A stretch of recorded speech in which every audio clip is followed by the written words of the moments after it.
النهاردة هنحكي واحدة من أعجب القصص اللي ذكرها القرآن الكريم. قصة فيها مكر وامتحان وفيها غضب ربنا وعقوبته. قصة أصحاب السبت، القوم اللي ربنا ابتلاهم عشان يختبر صبرهم وإيمانهم، لكنهم اختاروا طريق المكر والخداع، والنتيجة كانت مسخهم لقرود وخنازير. بعد ما نجا سيدنا موسى عليه السلام بقومه من فرعون وأنزل عليهم التوراة، كان من ضمن الأحكام اللي فرضها ربنا عليهم إنهم يعظموا يوم السبت ويجعلوه يوم عبادة وخشوع، يوم يسيبوه في الدنيا والتجارة والصيد ويتفرغوا بس لعبادة ربنا. وكانت دي شريعة عظيمة الهدف منها تهذيب النفوس وربطها بربنا. لكن بني إسرائيل كانوا معروفين عبر التاريخ بكثرة جدالهم ومخالفتهم. وفي مدينة ساحلية قيل إنها في فلسطين اسمها أيلة أو إيلات، كان عايش جماعة من بني إسرائيل أغلبهم صيادين. ربنا سبحانه وتعالى ابتلاهم ابتلاء غريب. كان السمك في البحر يظهر بكثرة يوم السبت.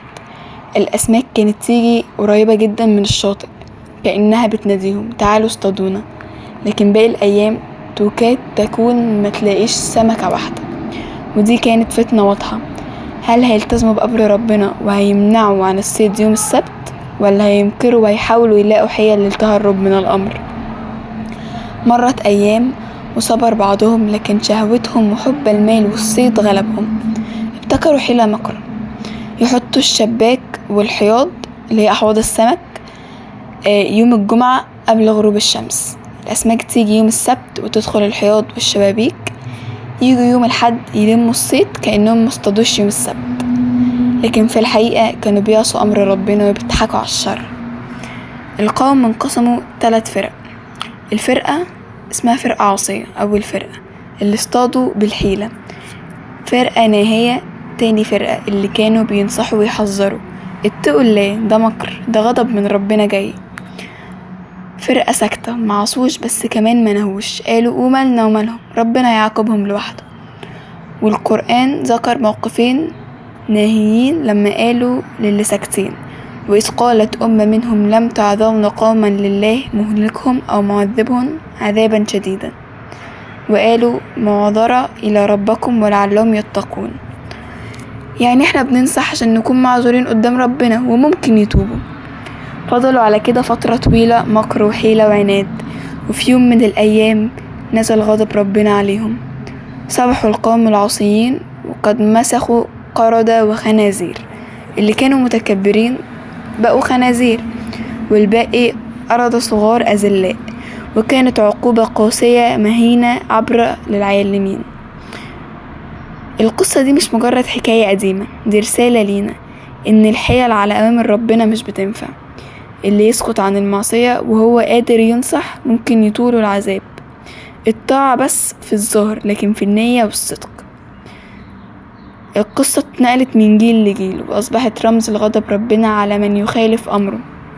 حتى في زمن النبي صلى الله عليه وسلم كان بيذكر بيها اليهود المعاصرين ليه، ويقول لهم إياكم أن تعملوا زي أصحاب السبت.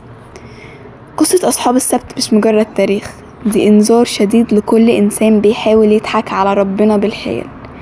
نسأل الله أن يجعلنا من الذي سمعوا الموعظة واتبعوا أحسنها، وإن ينجينا من مكر النفس وغضب ربنا.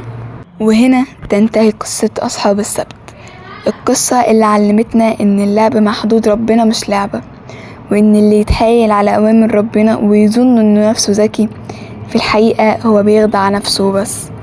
ربنا مسخهم لقرود مش عشان الصيد بس، لكن عشان الكبر والعناد والتحايل على الحرام. وده أكبر تحذير لينا إحنا كمان، إننا ما نتغرش بالدنيا ولا نحاول نكسر حدود ربنا حتى لو بالتحايل.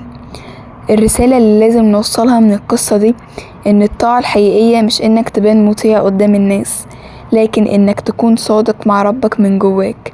اللي عايشوا حياتهم يتحايلوا على الشرع اتفضحوا قدام الدنيا كلها وبقوا عبرة للي بعدهم. والنهاردة لما نسمع قصة أصحاب السبت لازم نقف مع نفسنا ونقول: هل أنا بلعب مع حدود ربنا زيهم ولا بتقيه بصدق؟ القصة انتهت، لكن العبرة لسه عايشة، وكلنا قدامنا خيارين: إما نكون زي القلة اللي ثبتت على الحق، أو زي الكسرة اللي لعبت بالدين فخسرت الدنيا والآخرة.